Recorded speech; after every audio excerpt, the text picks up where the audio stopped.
শীতকালের আরেকটা কি আকর্ষণ আছে বলো তো? মেলা। প্রতিটা জায়গাতেই শুরু হয়ে যায় ছোট বড় মেলা।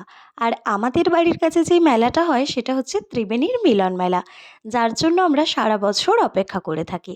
মেলায় ঢুকেই প্রথমে নিয়ে নিয়েছিলাম ১ প্লেট ঘুগনি। এই ঘুগনিটা এত ভালো খেতে ছিল, তো তারপর আমরা ঘুগনি টেস্ট করে চলে গিয়েছিলাম একটা কানের দুলের দোকানে। প্রতিটা মেয়ে মেলায় যাবে আর কানের দুলের দোকানে দাঁড়াবে না, সেটা তো হয়ই না। তারপর আমি এখান থেকে কিছু কাপ প্লেট নিলাম, যেটা আগে মারা নিত, এখন সেটা আমিই নিই। তারপর আমরা মথুরা কেক টেস্ট করলাম। মথুরা কেক টেস্ট করার পর আমরা হাঁটতে হাঁটতে চলে গিয়েছিলাম একটা পানের দোকানে। মেলায় গিয়ে এই বেনারসি পানটা তো আমাকে খেতেই হবে। আর আমার দিদির মেয়ে নিয়ে নিয়েছিল এই মালাই আইসক্রিমটা। কারা কারা খাও সেটা কমেন্ট করবে।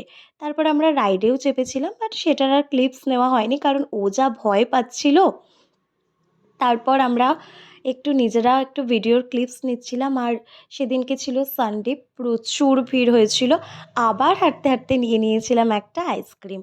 আর ও যাই নিচ্ছে একবার করে আমাকে টেস্ট করাচ্ছে। আমার ঠান্ডা লেগেছিল তাই আইসক্রিমটা অ্যাভয়েডই করছিলাম। তারপর অনেক কিছু কেনাকাটা করে আমরা চলে এসেছিলাম এই আচার আর পাঁপড়ের দোকানে।